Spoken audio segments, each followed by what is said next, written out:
There are some roles on this team that are changing. We're going to be talking about it on today's Locked On Reds.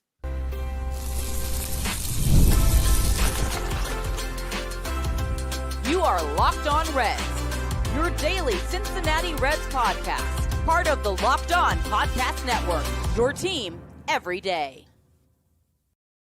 Welcome into Locked On Reds. My name is Jeff Carr. His name is Steve Offenbaker, and we are lifelong Cincinnati Reds fans. And we've been podcasting about the Reds for like a combined 14 years. It's been a long time that we've been talking about these Cincinnati Reds. Locked On Reds is the podcast for the Reds fan that knows what happened, but they want to know why. And we're going to tell you why we see a couple of players changing positions, changing roles this season. We'll explain as to who and why that is coming up in just a moment. Also want to get into something that the Reds gained, an intangible, something that you really can't put a stat on, but it's something that the Reds have missed for years, and now it feels as though they have acquired this new attribute. And we are live and happy that you're alongside with us here today. Make sure you jump down into the comments section, give us your questions, give us your thoughts, give us your takes, and we will respond to those later on in today's show.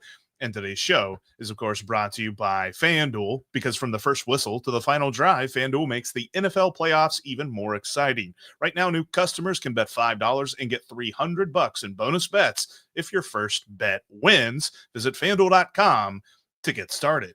And Steve, where we will get started is we talked a lot about the moves that the Reds need to do. We talked a lot about the few moves that the Reds have made and why the Reds aren't quite done just yet. But let's look at the roster that is here. Let's look at the players that we know will be big parts of 2025, but maybe not in the roles that they have played in the past. And of course, I'm starting this conversation off with a guy that we have talked about this in so many different ways. We've mentioned it different times and under different contexts, but we're coming to you right now. We're going to begin today's show by telling you, just get ready.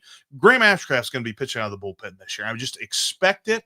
I know we took some heat on that in social media, but I'm backing it up. I feel very strongly about this. Yeah, and initially, guys, he's not going to like it. He doesn't want to do it. Right. I know this. But that's where it's going to make less money than a starter. He's going to be in the back of this bullpen.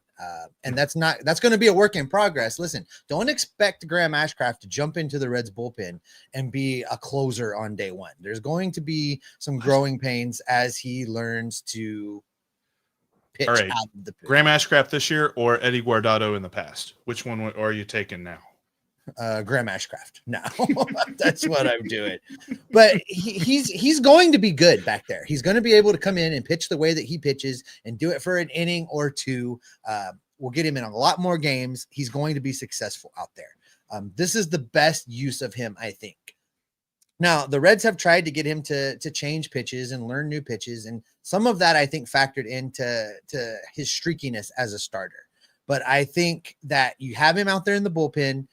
You use him as a multi-innings guy, and this is important. You use him as a multi-innings guy because if down the road there's somebody tweaks something and there's a spot in the rotation and you need an emergency start, you have Graham somewhat stretched out to be a fill-in. Basically, think kind of the role that Nick Martinez held last year, right? He's going to be the bullpen guy, but if something happens and you need somebody quickly in a pinch, you don't have time for a roster move, you've got Graham Ashcraft that can start a game for you. So that's kind of how I see his role. I see him, not quite as early in the game, maybe as we saw Nick Martinez, but 7th, 8th inning, I think is the sweet spot with Alexis Diaz coming in behind him. I think that would be the best usage of Graham Ashcraft in the 2025 season. No, I would 100% agree with that. And the reason that we're coming to this conclusion is not just because we're pulling this out of nowhere. Like, you look at all the moves that the Reds have made to this point. You look at all the rumors that they continue to be associated with. The Reds are not done talking to pitchers. They're still looking at improving the pitching depth, whether it be a starting pitcher, whether it be a bullpen guy, what have you.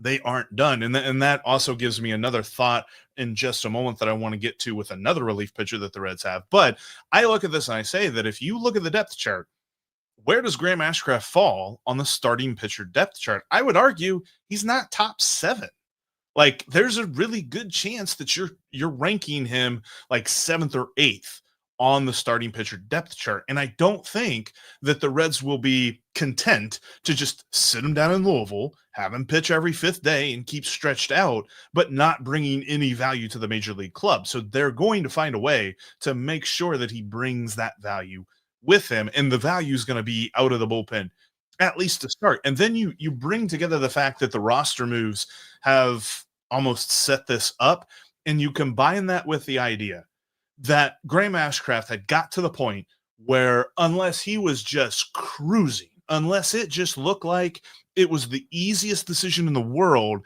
they weren't letting him pitch past the 6th inning.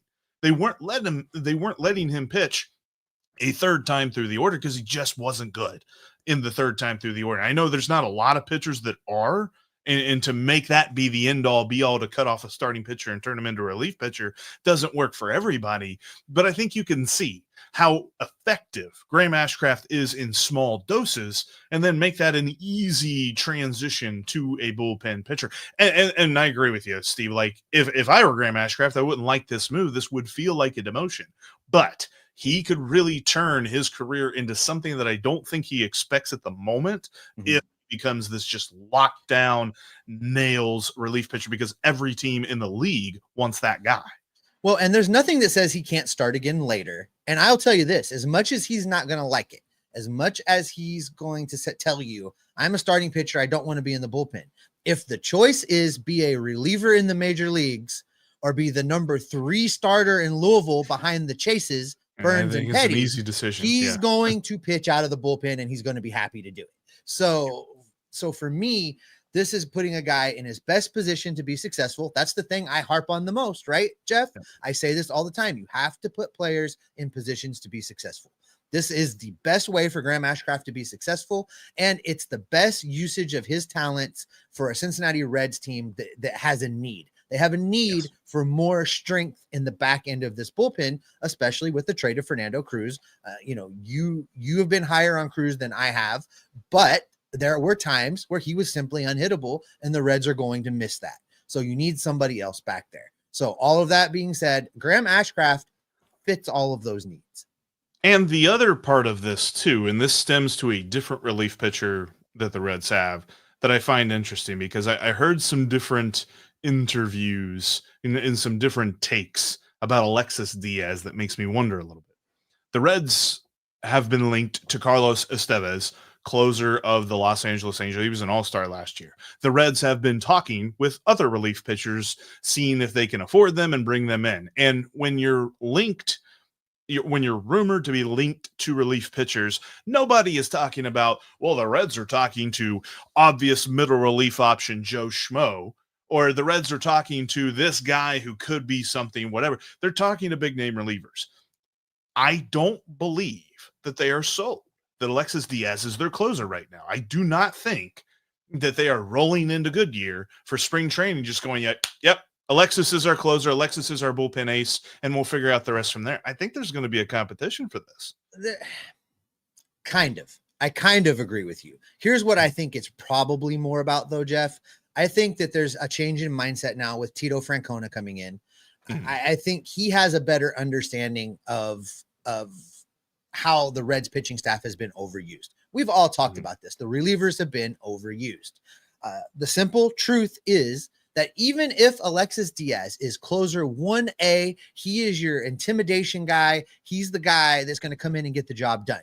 Even if that is true of him, he cannot pitch 162 games. There has to be somebody else on this roster that is your 1B. It's your guy that's going to go on the nights that Alexis can't. And I don't know who that is right now. Could it be Graham Ashcraft? It could be. He could get there. Will he be there opening day? I don't think so. It'd be a nice surprise if he was, but I think he can get there. I don't think he'll be there. You have to go out and get one more bona fide arm that you can trust, because it's not Brett Suter, it's not Sam Mull, it's not those guys. They're good middle solid guys, but you're right. Solid middle innings guys. Yeah. They're not intimidating anybody coming out of the bullpen in the 9th inning. They need that one more guy. So that's why I think they're out talking to these big name dudes. They're not necessarily looking to replace Alexis. They're looking for somebody to complement Alexis and get a nice 1-2 punch going. And a guy like Maul should be intimidating, but he's a lefty, so that's just how that works. Anyway, random thought process there. There are a couple of position players that I kind of want to see if we can at least get a feel for where we think they're going to end up playing, because Nick Krall made it clear that spring training is going to determine a lot of different things, and nobody is currently penciled into any spot on the field right now. I want to get into that coming up next. And there's an intangible that the Reds gained this offseason that they haven't had in a long time. I'll tell you what that is coming up in a moment. Did Rocket Money help you find subscriptions that you forgot about or that you were paying for twice? Well, that's definitely happened to me. I've had a few subscriptions that I didn't even realize I was still paying for, and Rocket Money made it so easy to track them all down. It's like having a personal assistant for your finances. Rocket Money is a personal finance app that helps find and cancel your unwanted subscriptions, monitors your spending, and helps lower your bills so you can grow your savings. It brings everything together in one place, whether it's subscriptions, your spending habits, or even the goals you want to hit this year. For me, one of the best features is a subscription tracker. I've used it to cancel services that I wasn't using anymore, and I've already saved a ton of money. Plus, with their goals feature, I've been able to automatically set aside money for my future. No more stressing about budgeting every single month. Cancel your unwanted subscriptions and reach your financial goals faster with Rocket Money. Just go to rocketmoney.com/lockedon today. That's rocketmoney.com/lockedon. rocketmoney.com/lockedon. We're talking Reds baseball here today and every day, every week, every month, preseason, off-season, spring training, regular season, and hopefully post-season. We've got you covered. Make sure you are subscribed. Click that notification bell. Join our audio feeds. Take us on the road with you. We want to talk Reds baseball with you. All right, Jeff, there was an interesting conversation about to go down there, and we ran out of time in the first segment because it's not just the pitching. It's not just Graham Ashcraft. I think there's a theme developing amongst a few of these infielders that the Reds have, that there's going to need to be some positional flexibility. And whether you like that or not, whether you think it's good or bad, it is going to be what it is. There are guys that are going to be moving around. Gavin Lux is going to be moving around some.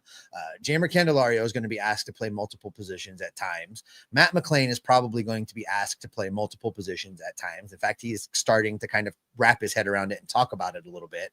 So, you're going to see these guys moving around. Spencer Steer still is probably going to be asked to move around at times. So, that's 4 guys right there that are going to be asked to have an evolving role, a changing role for this team.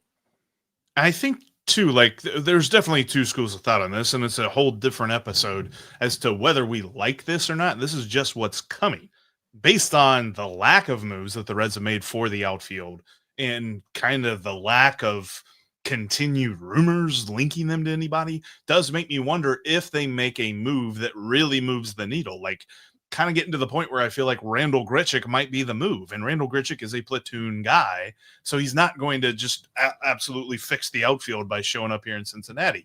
It's going to help, but it's not going to be what we wanted it to be at the beginning of the offseason. So I think the Reds are looking at their own roster and saying, well, they could play here and this guy can move here. And I think that this all stems from what they believe Matt McLain can do. How healthy is he? Is he ready to go? All reports are that he's 100% and he's going to be full go when spring training begins, which is good news.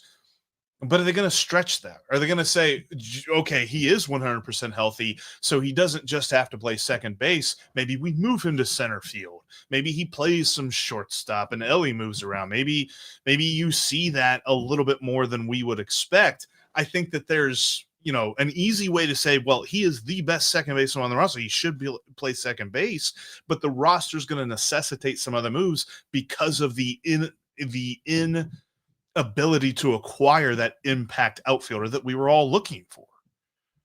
Yeah, the thing with Matt McLain,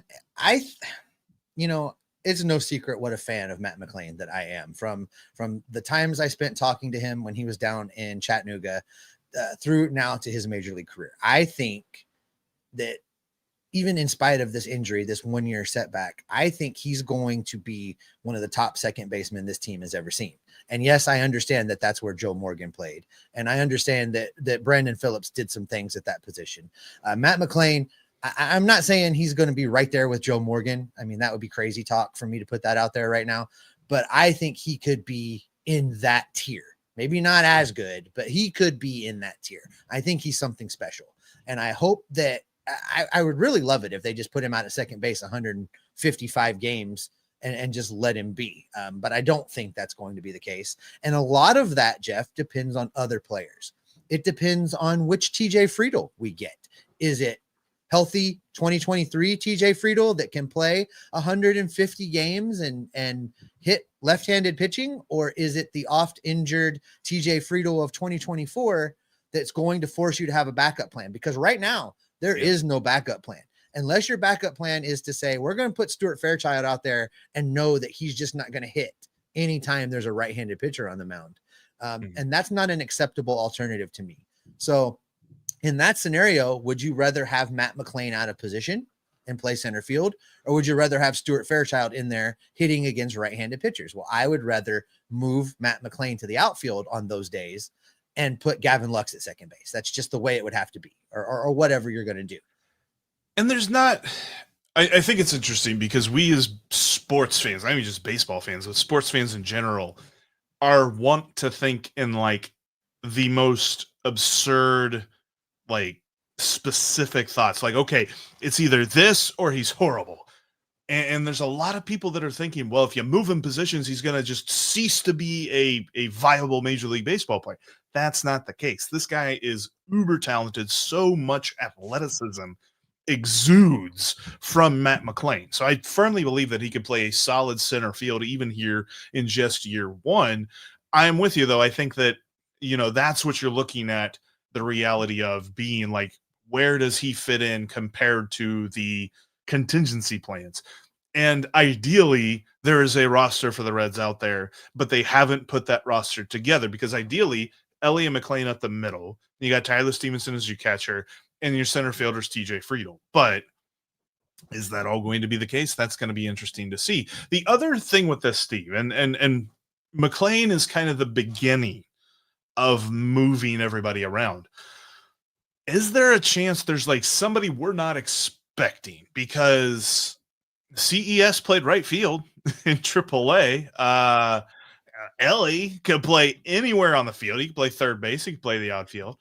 Do we see this spring training really yielding something? Because I don't think we'd be surprised if Matt McLain ended up in center field, but I'd be surprised if Ellie ended up in the outfield. I bet you he plays out there during spring training. I bet you we see Ellie De La Cruz somewhere. Ready for me to flip out the day that happens. Listen, so there's no circumstance where I'm letting Ellie De La Cruz play center field. And I'm going to tell you why.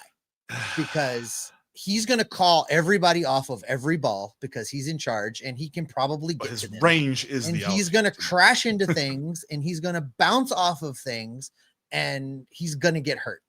One of the best things about Ellie De La Cruz's career thus far is he's been healthy. He hasn't pulled a bunch of muscles. He hasn't hurt a lot of things. He hasn't, really done things to set himself back. I can see him in the corner. I can see them putting him in the corner to just see how he does and to see if that's an option for them in certain situations. It wouldn't shock me. It wouldn't be a move that came out of left field. See what I did there? But that would be the one. Everybody else, you can expect Gavin Lux is going to see time in the outfield. Espinal is going to see time in the outfield as much as you hate it. Spencer Steer is going to continue to play outfield. Matt McLain is going to play outfield. They're going to have this other tier of people that play outfield besides TJ Friedl, besides Freychild, Jake Fraley, and Stuart Fairchild. They're going to have these other guys. Ellie's going to be the one that I wouldn't be shocked to at least see him get some time during the spring, throwing him out there. Spring, I wouldn't be surprised in the spring. Regular season, do you think we see him? Well, it depends on how the spring goes. And, I don't think he gets moved out there if that's what you're asking me. But I could see a scenario on a certain day a certain need develops, somebody's injured, something happens, and they put him out there. And I don't think he would start. I'll put it like this. In 2025, this year, I don't see him starting a game in the outfield. I can see him as a move, an in-game switch. Somebody got pinch hit for, somebody got moved, and now Ellie's playing right field. I could see that happening. See, now, in thinking of 2025 in a vacuum, it does sound weird to say that Ellie could start a game in the outfield, but consider what's coming. Edwin Arroyo, I've said it before, I'll say it again until he proves us wrong. Everyone says that he is the best shortstop in this organization. They considered Ellie. They consider Matt McLain. They said Arroyo is the best shortstop. Defensive. Now, defensive, yes, because his bat is going to have to catch up, and that's going to be the question of what happens this year now that he's healthy. We're going to get to see him a lot in Chattanooga. Is he going to set that on fire and then make his way up to AAA really quickly? I don't know that we see him a lot in the major leagues this year, but he's probably pushing for the major leagues in 2026. So where does that put Ellie then? Because I think you do need to have a plan. Is it going to be third, corner, outfield?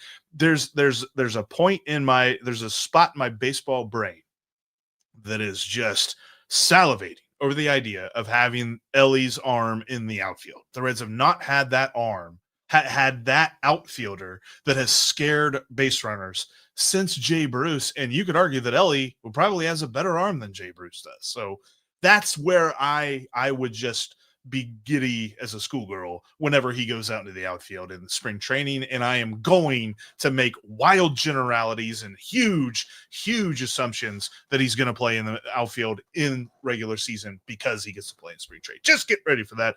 I'm preparing you for that, Steve, because that's going to happen. As much as I like to rib you that Ellie's going to move to center field anyway. But with that, there's so much more to get to because the Reds have added this intangible that I do want to touch on before we jump into our questions and our comments. But we've gotten so much talk about all of this moving around. I'm sure a lot of folks have thoughts on that too. That's all coming up next here on this live edition of the Locked On Reds podcast. From the first whistle to the final drive, FanDuel makes the NFL playoffs even more exciting. Right now, new customers can bet $5 and get $300 in bonus bets if you win your first bet. That's $300 to keep the action going. The FanDuel app is easy to navigate, and the variety of bets keeps everything exciting. Plus, when you win, you get paid instantly. No waiting around for your winnings. Whether you're betting on your favorite team or just looking to add some excitement to the playoffs, FanDuel has you covered. Plus, you can check out some great baseball futures because FanDuel has the Reds win total currently set at 78.5 wins. Like, I feel like that's a smash hit to take the over on. I mean, come on. Over 78.5. I'm down for that. Just visit FanDuel.com to join today and get started with $300 in bonus bets if you win your first $5 bet. That's FanDuel.com. Make this playoff season unforgettable with FanDuel, an official sportsbook partner of the NFL. When you can't catch us live here on YouTube, or if you can't watch us on YouTube at all, you can listen to us on your favorite podcasting app. We are literally on all of them out there. Subscribe today. All right, Steve, let's briefly touch on this before we get into our questions and comments. I know that we got a lot of folks wanting to say some things, and we're going to get to that here in just a moment. If you haven't done so, by the way, jump down into our comments section. Let us know your Reds thoughts here right now. But before we jump into that, there's one thing that I wanted to talk about, and that is this intangible that the Reds have added. This isn't a stat. You can't quantify it. It doesn't fit into WAR. It doesn't fit into OPS plus, doesn't fit into any of those metrics. It's the understanding, the championship know-how of how to get a team all the way through to the final win of the season. Gavin Lux is now here. He's done that twice. Terry Francona has done it multiple times as a manager. He has also brought along some lieutenants of his that have enjoyed that experience with him, whether it be his bench coach, whether it be Mike Napoli, who still as yet does not have a title, but I think for all intents and purposes, he's like the czar of winning for the Reds. I think that that's probably the correct title, scientific term maybe. So when I think about all of that and I kind of put that together, I think that more than anything is something that the Reds have missed. As much as we lauded the integration of analytics and things like that into their decision making on a daily basis, they still missed this point. Now they have that, and they have who Tim Kirkjian said is arguably the best manager that he has ever seen at being able to relate to players. He is now running this Reds team, and I'm very excited for this aspect to be gained at Great American Ballpark. Normally, Jeff, I don't put a lot of stock into we need the winner, we need the guy that's done this, done that, the veteran presence. Yeah. But this is one of those rare cases where I actually do think that this is something that's going to help the Reds. And I want to tell you why. These young players have been allowed to develop bad habits. These young players have not been held accountable. And as good as Terry Francona is at relating, and I think he's going to make a tremendous stride in getting these guys more disciplined, playing good baseball, adding guys like Gavin Lux that have been to the World Series, adding guys that are, pros. They've played at the highest levels in the biggest moments. I think that's something that needs to be taught to these young guys. Winning grows winning, and you do have to learn how to win. You hear athletes say that across all the sports, that you have to learn how to do that, and you have to learn how to carry and conduct yourself. And I think this is a perfect storm of the right time and the right place for these guys they're bringing in that have done their jobs at a high level. Tito has managed at a high level. Gavin Lux has played in the World Series and has a ring to show for it.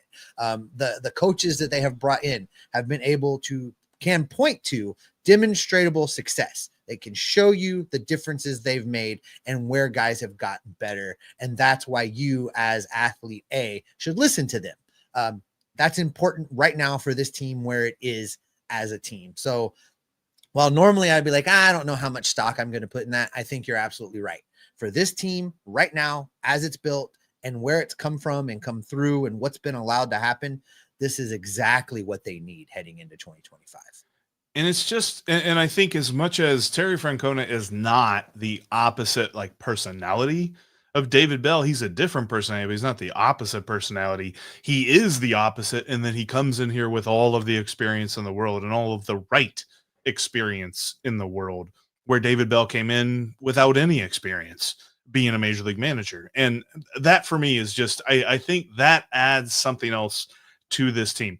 I've listened to interviews with different people of like Tim Kirkjian and a couple of other folks like that who really talked about they really think that the Reds are going to be fighting for this division. And they're saying this without having seen whatever move is coming up next. All they know is Terry Francona is going to get the best out of these guys. And that's why they keep saying, watch out for the Reds, because they got the right guy in charge. And I'm very excited about that. I'm curious what you think about that. If you jump down in the comment sections, let us know, do you put stock in that, or do you think we're just blowing smoke? Because we're not blowing smoke. I think there's something to this, but definitely want to jump into the comment section now, because I know that it's been popping. All right, Jeff, before we get to our first comment, there's one more thing to get to. Weird start time today on a Saturday for us. And that's because I had a coffee meeting this morning, Jeff, and I'm feeling very baseball-y because I got to sit down and have coffee with a good friend of the show. We'll throw a picture up for the YouTube folks. My buddy Chris Welsh is on island right now, and he's out here pretty much every January, and we have an annual coffee get-together where we just kind of hash out a lot of things. A lot of it's him giving me really sound broadcast advice based on his 30 years in the business. But I did get to talk with him about a lot of things. And if you're looking on YouTube, this picture of him with this bicycle is absolutely amazing. I had to grab a picture of it because this bicycle is built by a local bike shop that is right next door to the Kona Brewing Company. So this bicycle is tricked out with all of the Kona Brewing labeling, and I love it. And I may try and buy this bicycle off of Chris when he leaves the island in a few weeks, because I absolutely love it. But I did get to talk to Chris about the broadcast situation for 2025. And there's still a lot up in the air. But here's what I can share based on my conversations with Chris today of the broadcast team. So we're talking about Tommy Brantley, the Cowboy, right? We're talking about Chris, we're talking about Sadak.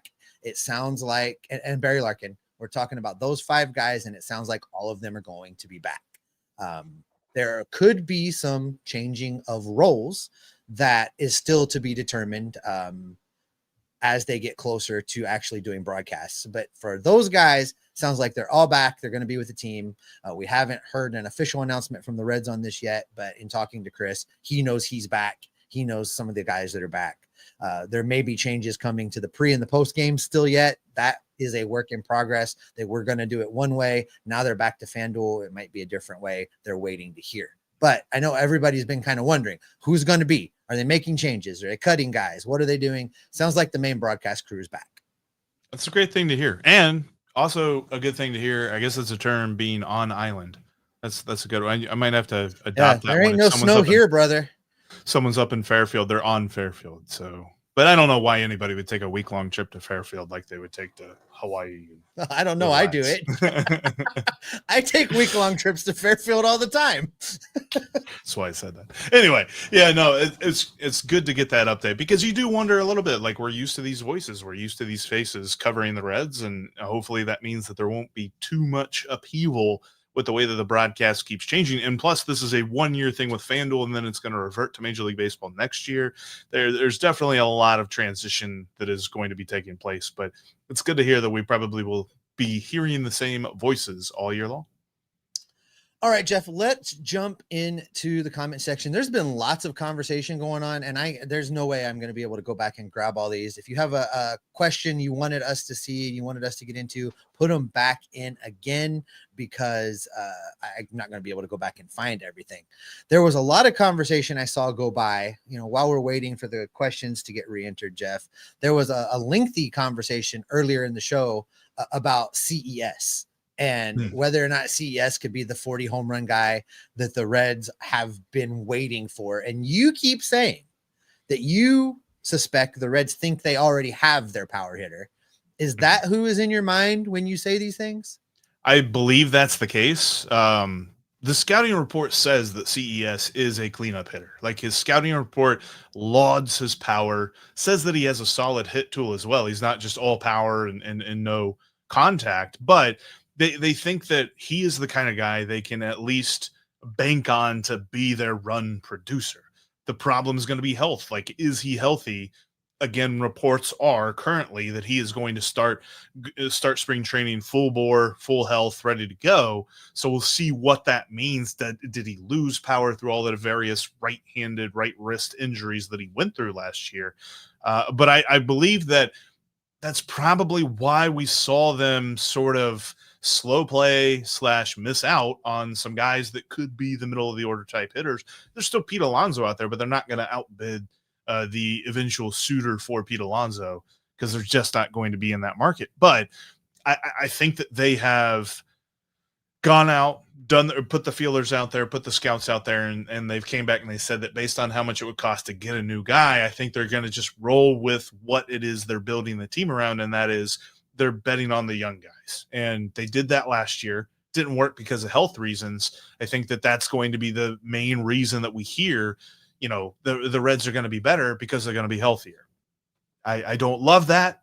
I would have loved to have seen an addition, but just based on what we have seen, that's what I'm thinking the Reds are approaching the season with. This from Sean Melvin, and I agree with this take wholeheartedly. Sean says the Reds will be better at every position next season, with the possible exception of the bullpen. I kind of agree with this. I mean, if you go around the field and you look at things, there are a couple ifs, stars, asterisks, but let's just start and go around the outfield. Left field, Spencer Steer. He's going to be better than 1.2 B WAR. That's just, people that have played Major League Baseball will tell you that the second year in baseball is the hardest year in baseball, because the pitchers figure you out and you have to relearn everything all over again. And then you go from there. And Spencer Steer has just been like every other sophomore. That's why they call it the sophomore slump. The second year is hard. I fully expect Spencer Steer to rebound and be the guy that we thought that he is going to be, that he was his rookie year. He's going to be better than 1.2 WAR. TJ Friedel, this is where you put an asterisk. He's going to be better than 2024 as long as he's healthy. As long as he's healthy. if he's healthy, he's going to be an upgrade in center field from what they had last year. And then you move around to right field, and I know everybody hates hearing this, but Freychild as the right fielder, Fraley and Fairchild, strict platoon, it has an OPS plus of about 120. That outfielder, that combination platoon outfielder, is 20% better than league average. If you follow a straight platoon over there, outfield production in right field is going to jump hugely because you're not running Will Benson out there, and you're going to get better production. So for me, the outfield clearly better. Then you come across the infield. Whoever's playing third base is going to be better than whatever Noelvi Marte was doing for the second half of last season. Even if it's Jamer Candelario for some of those at-bats, it's going to be better. Ellie, I think, continues to build upon his near MVP level season at shortstop. If you're playing him there, whether it's Gavin Lux or Matt McLain at second base, that's going to be better than what Jonathan India did alone. And you get to first base, and CES at 80% is better than Ty France or Mike Ford or Jeff Carr or whoever the hell else it was that they ran out there. They're all better and then than me, yeah. I think that Tyler Stevenson figured things out offensively towards the end of last season, and I think he's going to give another jump in production from what we've seen so far. So you look at that, and as long as everybody's healthy, again, the great big asterisk on this thing, as long as everybody's healthy, this team is better than last year. And then you get to the starting pitching. I've said, looking at it on paper right now, bringing in Singer, what they've done, everyone healthy, this starting rotation is solid, and it's going to be way better than the rotation was for the second half of last year. So there, I keep saying there's a lot to be excited about, Jeff. And I know people think that that's just me being a rah guy, but the numbers support it. The stats support that this team, if healthy, is better than it was in 2024. And I think the reason that we have continued to say that they need more is because we don't want to bet on health, because it feels like when you bet on health, you lose because you're not just always going to be healthy. But if they can get some guys back, and I really feel like if they have Matt McLain all year long to pair with Ellie, then that's going to make this team just a lot better anyway. I could see that adding like 3 or 4 wins to the win total just by itself. And then you're talking about that, plus what Terry Francona adds, plus what some other players might add. We might be talking about fighting for the division as is. I just wish they had one more guy to add to that crew. But I've seen a lot of, scorched earth takes when it comes to the Reds, where they're just like, see, this team's horrible. They're not going to do anything. They're going to be last place again next year. I don't agree with that at all. But I don't feel amazing about their chances to contend for the division at the moment either. Zero Wave asked, why not throw CES in at DH to start things off? I probably will. I wonder how Francona is going to handle designated hitter, because if they're truly going to be moving guys around as much as they say they're going to be moving guys around, that just has to include the DH position. There's not going to be a DH. It's going to be a quasi rest day, right? I think people will just cycle through that position, and maybe you get one day off every couple weeks, but then a couple days every 2 weeks as the designated hitter, and somebody else moves into your position defensively. I suspect that's how they're going to manage it, moving all these guys around all over the place.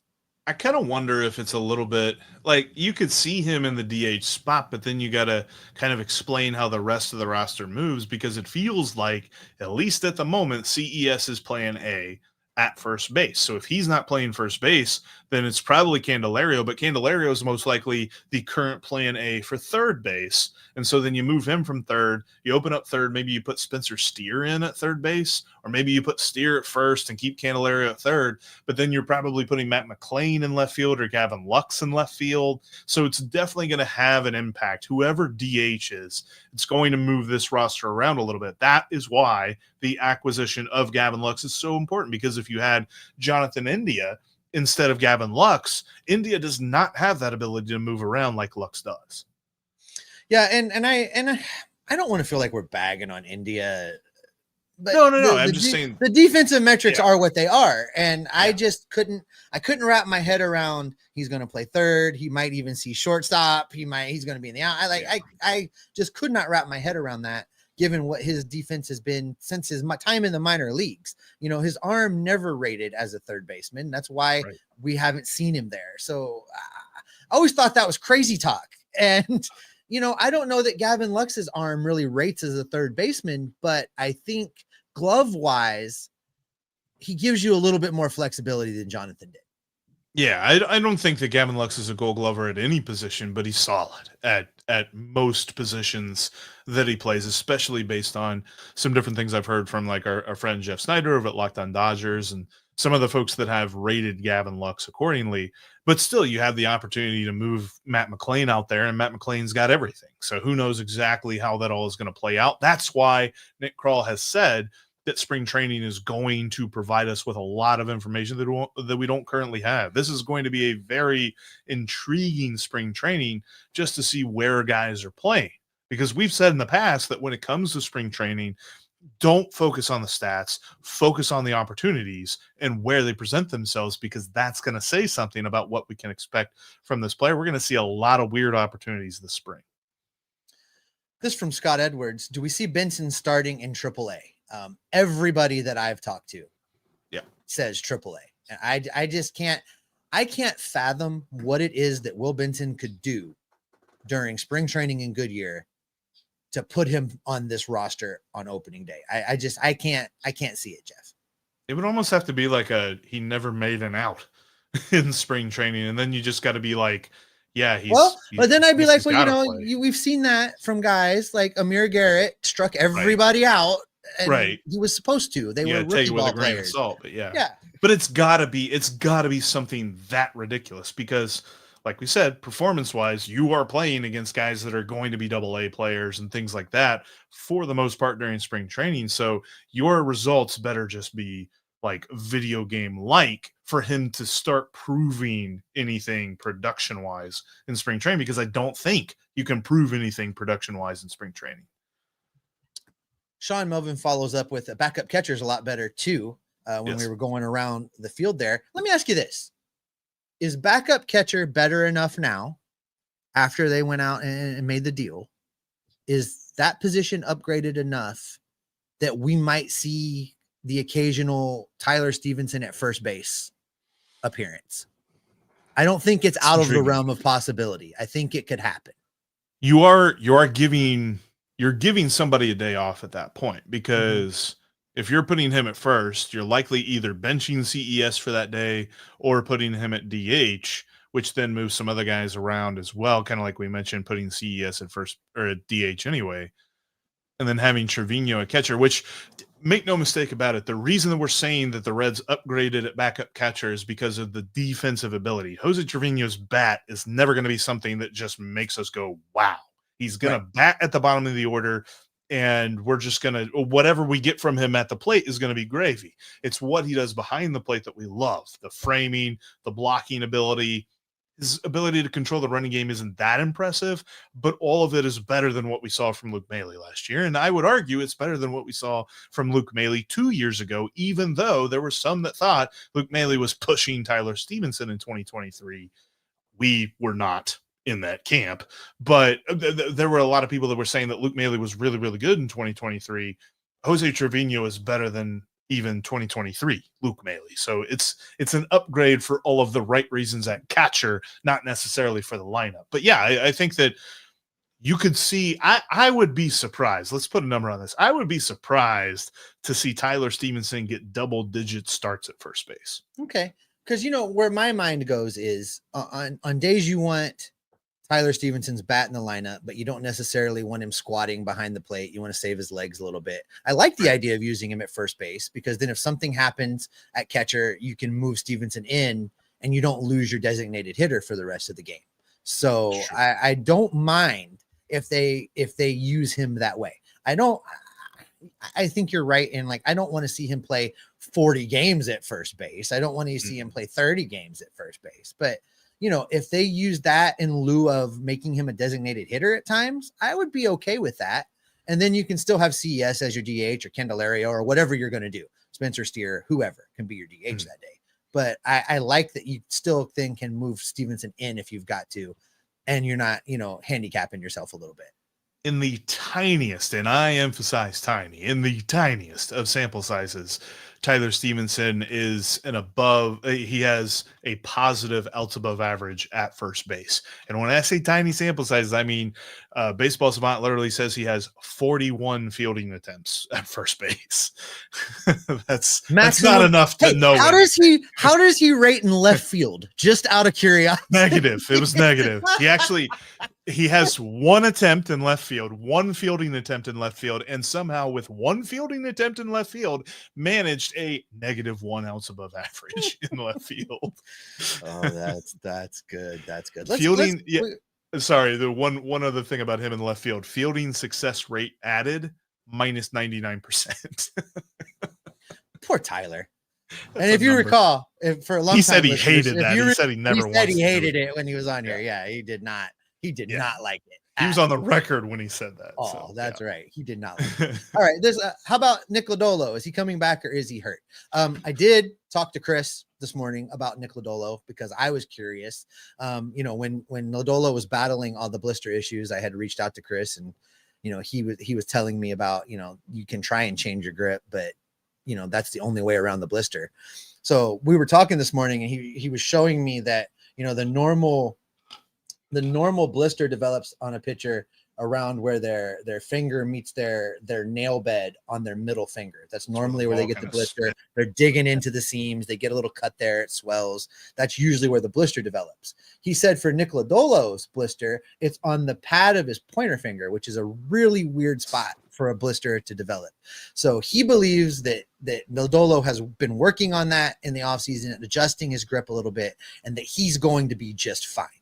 If you take away the blister problems in 2024, we talk about him being injury prone, but I don't know that that's fair in talking about this blister. That's a fluke. That's something correctable. That's a correctable. You can't correct an injury. You can't correct being injury prone, but I think you can correct the grip to prevent this weird blister in this weird place.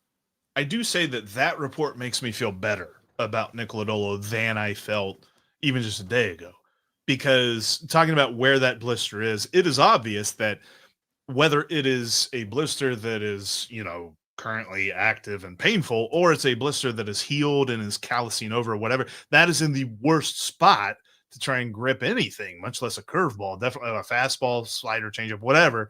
The pad of your pointer finger is going to be on that ball no matter how you regrip that. So to get used to that, it's almost impossible to see that happening, but it's also very possible to see it heal completely and not be a problem for him moving forward, where even just a couple of days ago, what we were talking about with this whole blister thing made me feel as though it wasn't something that was going to go away. It was going to be a recurring thing that he would almost have to completely relearn how to throw his curveball. Now I know it's literally just something that was a fluke, and hopefully it won't be anything he has to deal with moving forward.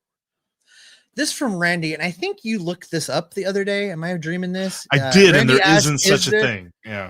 Is there an over-under on WAR for Tito? Wins above replacement for Tito. Randy thinks Tito has to offer at least a handful of games positively. I agree with this. There's no metric for it, I guess, but I looked it up. I agree with this. Tito Francona is going to get you 4 or 5 wins that David Bell would have cost you. Is that fair? I think that's a fair statement. I agree with decisions, but just also the overall demeanor of the team. This is something that I looked at earlier on this offseason that Ken Rosenthal and Nino Saris wrote in The Athletic, talking about the new frontier for baseball is managers and people in the front office and stuff like that who are able to articulate the data that they have to their players and are able to relate to the players that they have. Terry Francona is an elite relative person, relator. Is that a word? We're going to make it a word. He's an elite relator. And so that's going to be something that the Reds just did not have with David Bell. And based on everything that Terry Francona has been saying this offseason, I get the feeling that a player walked into the locker room on a given day last year, walked into the clubhouse on a given day, and David Bell would, high five him, dap him up, whatever. And then they just go on their way. There really wasn't a whole lot of manager-player interaction as much as we can expect with Terry Francona. Debbie thinks that there's no chance we'll see Graham Ashcraft in the bullpen, that he'll refuse to go. I don't believe that to be true, Debbie. I'm telling you, if given the choice of being a starting pitcher in Louisville or a major league pitcher in the major leagues, Graham's going to go down to the bullpen and he's going to try his hardest and work his hardest so that he gets paid. And there's nothing that says he can't be a starter later. I think he's in the bullpen. I call it 90-10, 90% chance Graham Ashcraft is a member of the Reds bullpen in 2025. No, and I agree with you, but let's add Debbie's contingency to a possible conversation that Graham Ashcraft might have with Terry Francona and or Nick Krall, where it's just like, you move me to the bullpen and I'm gone. I'm like, okay, fine. You want to go start in Chicago for the White Sox? You want to go start in Miami for the Marlins? You want to go to Sacramento? You want to go to whatever, the Sacramento A's? You want to go pitch there? Because that's what's going to happen. Like, sure, he could be a starter somewhere else, but he's going to do it for a worse team and probably a team that doesn't have any sort of expectations on them, because if he becomes a free agent, I find it hard to believe that people look at his body of work and they just line up trying to get him. I don't see that happening. Plus he has options, so they're not just going to outright cut him. No, that's not going to happen. 90% chance he's in this Reds bullpen. Yeah. Scott says, do we think the Reds should go to a 6-man rotation or stay at 5?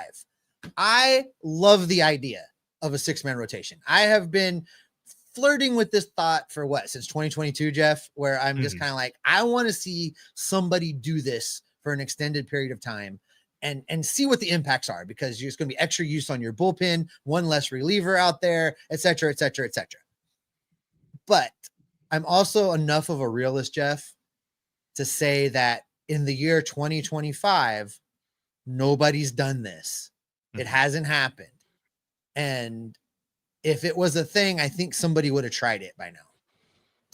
The point that I was given whenever I brought this up to a couple of different folks, because I'm with you, I like the idea of it, but the more that I talk to folks about it, the more that I am of the thought that it's more of a MLB The Show idea than a real life thing, because the same point is brought up to me every time, that there's no manager in baseball that wants to go from 8 relievers to 7, simply because they want to bring on another starting pitcher that pitches once every 6 days instead of once every 5. The idea sound like allowing your starters to rest more, allowing your bullpen to rest more, what have you. But I don't think that if anybody's going to try, and he mentioned it in his comment that the Los Angeles deferrals will try it this year, but that's simply because they literally signed every free agent starting pitcher I can think of.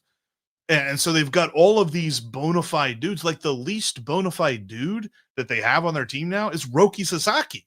And it was clear to everybody that he can start right now for every team in the major league. So I think that they could try it. And I probably think by May they will abandon it, just because it hasn't worked for anyone in the history of baseball. This isn't like a brand new thing that somebody brought up. I think one of the people that I talked to about this said, yeah, they were talking about this in the 80s. This isn't something that's new. I want to have this conversation for a minute. Ronnie, you're on a roll today. Marte should start in Louisville also. The young man has talent. He has a high ceiling. He needs a little adjustment from the neck up. All of that, yes. Listen, I think the Reds were so unfair to Noelvi Marte last year. And this from the guy that's really pissed off at him. I'm still really mad because I don't believe his PED thing was an accident. I just simply don't believe it. That being said, he does have a very high ceiling. He does have a lot of talent. And for the Reds to just snatch him up when he came back from that suspension and throw him out there and let him embarrass himself and let him get in his head and let him be unsuccessful. And if you've watched his winter league stuff, he's still in his head. He's still pressing. He needs to go to Louisville and push a great big reset button.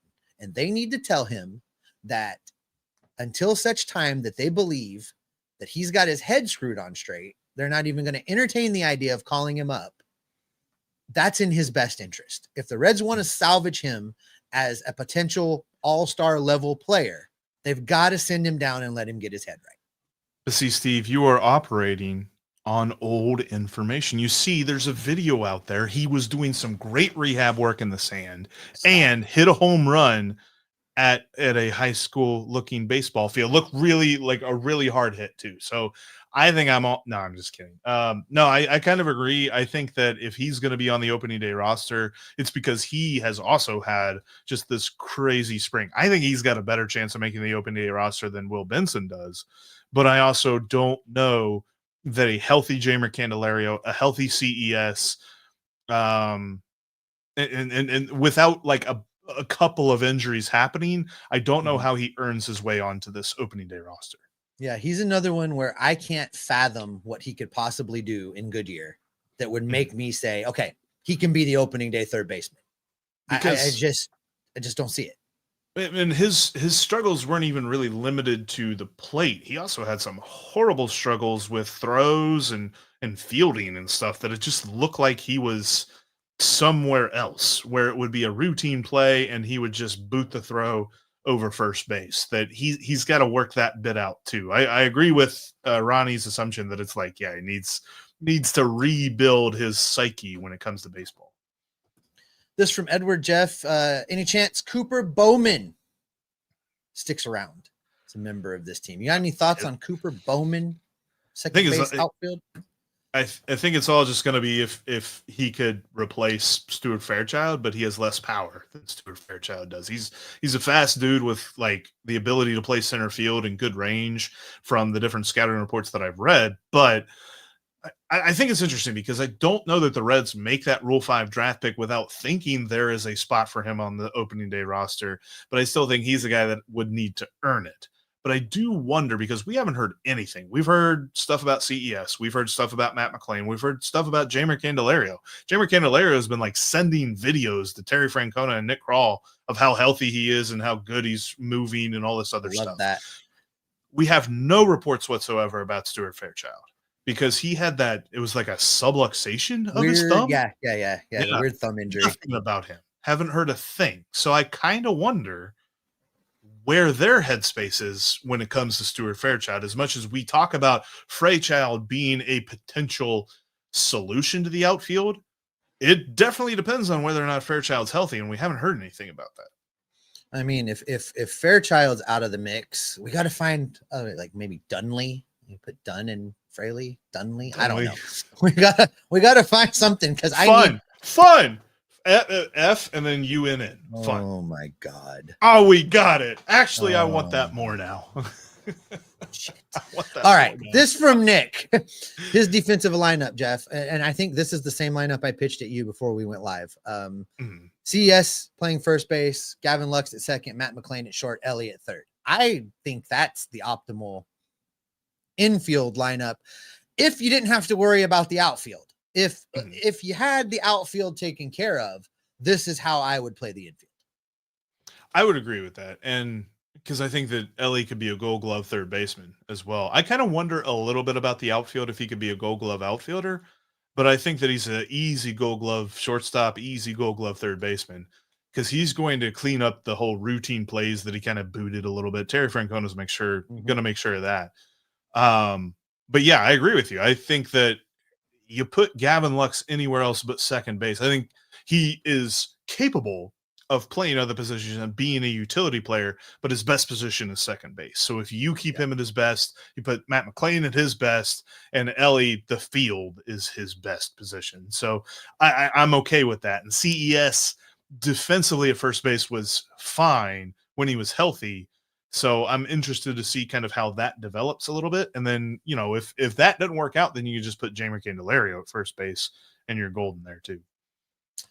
And this next one, shame on you, Jeff Carr. There was transaction news. Oh, yeah. You did not include it in our They rundown. did get an outfielder. That's shame right. on you, because Levi wants to know how about the prospect from LA.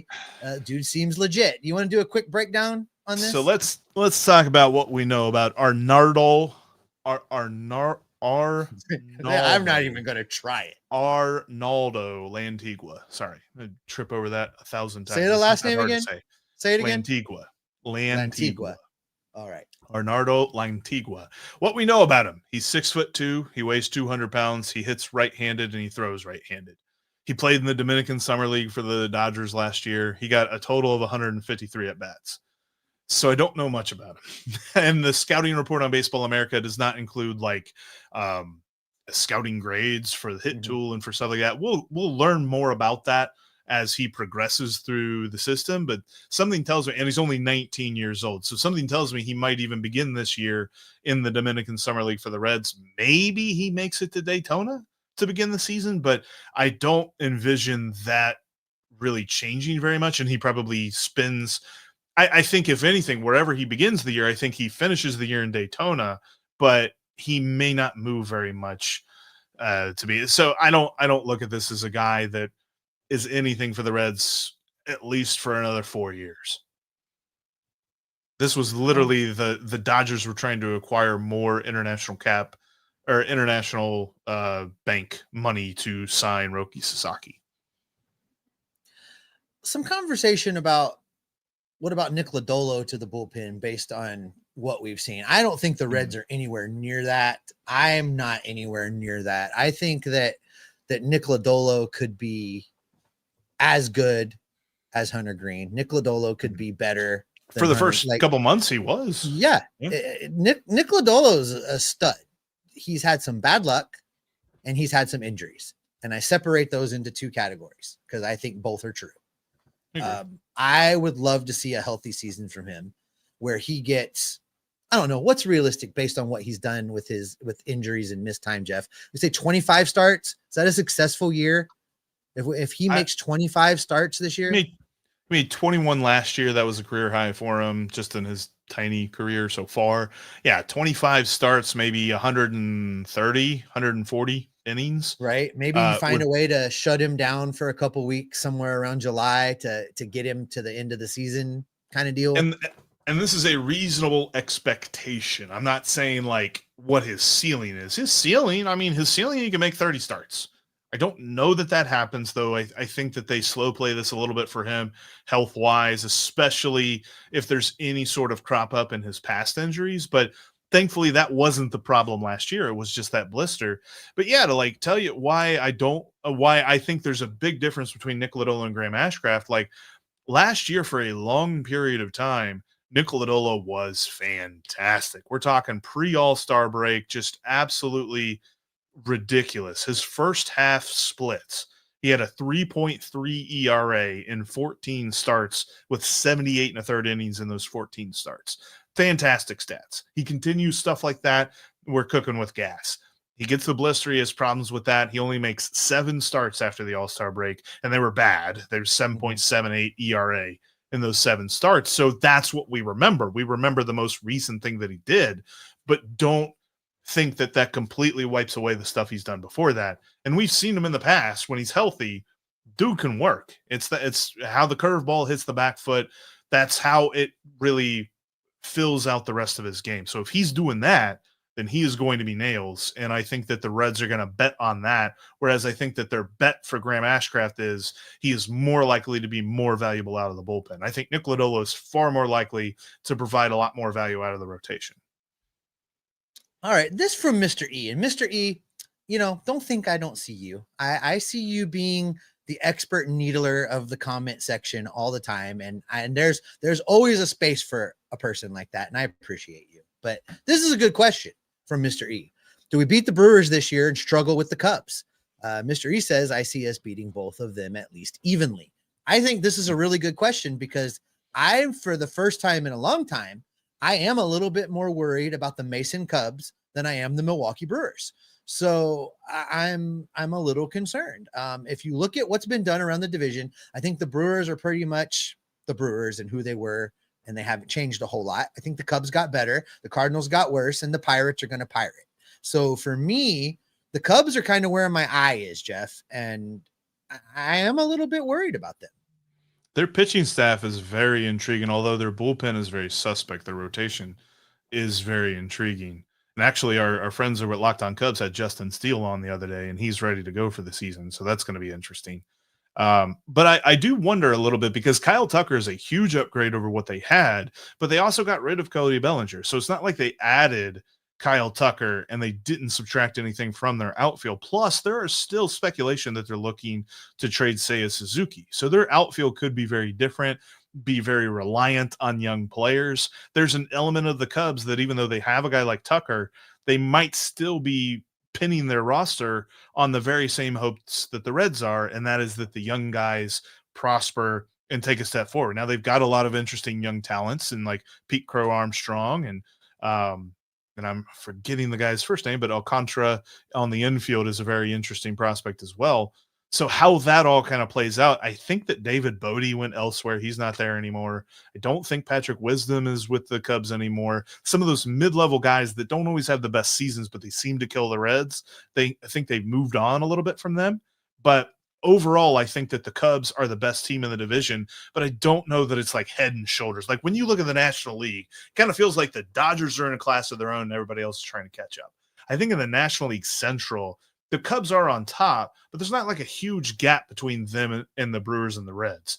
The Brewers, I think, are right there with the Reds, and it's just going to depend on health for them. And Christian Yelich has had a lot of health problems here recently. How healthy is he is going to go a long way into how good that the Brewers can be. Because listen, if Christian Yelich comes to the I'm not saying that. Listen.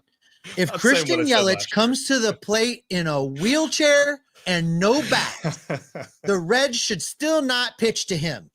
Yeah, I do not want them to throw him another pitch ever.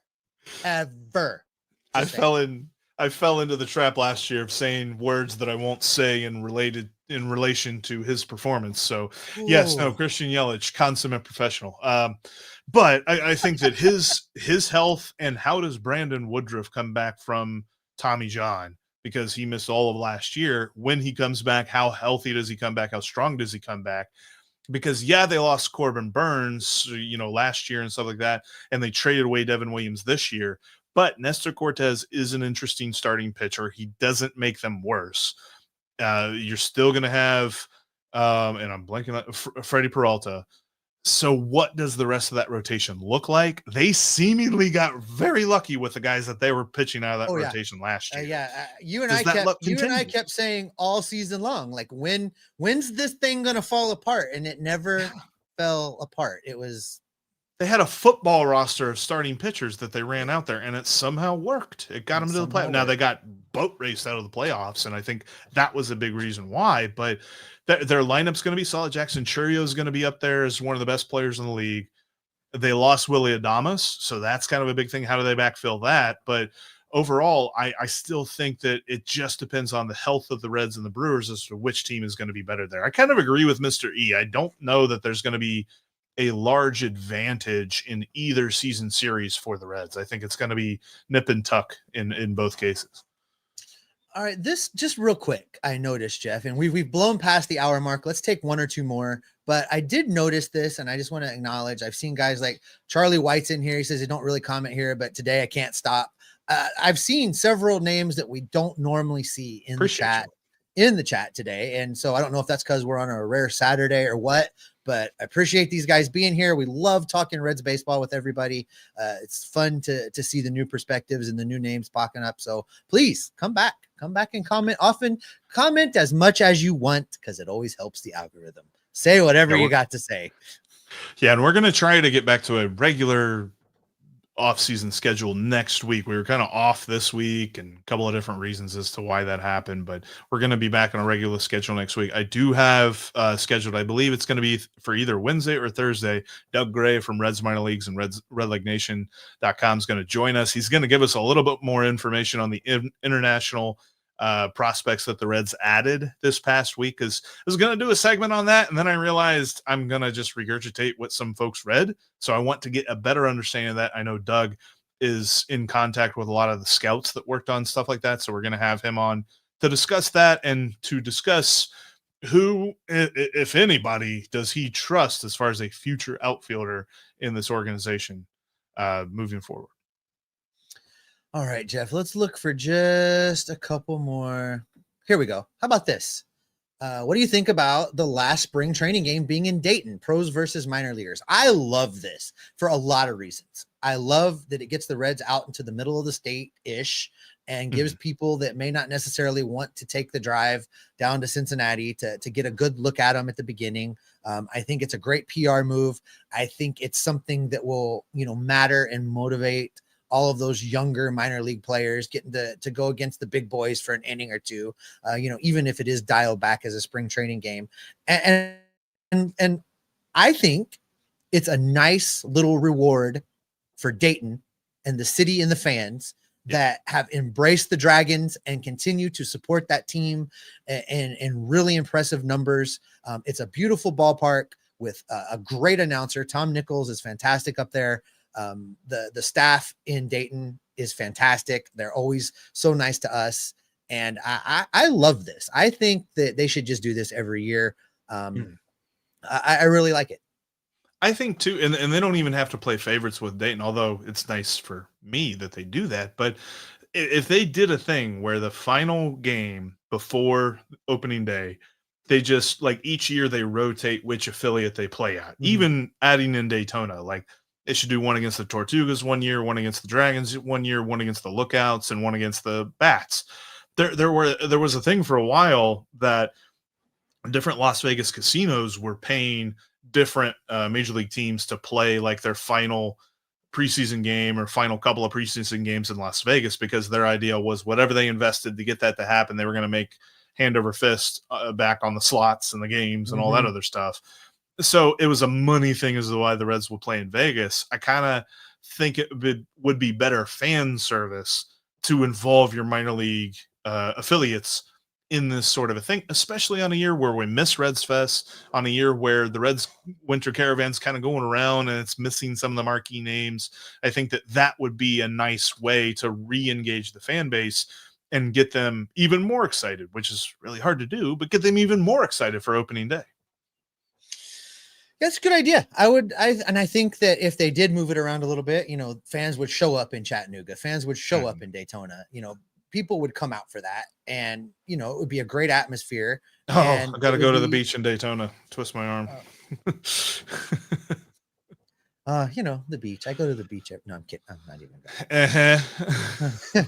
All right, Jeff. I think that is where we're going to go ahead and call it for today. That's going to do it for this edition of Locked On Reds. Thanks everybody for being here and being in the comments and participating. Share the show with your friends. Tell your neighbors.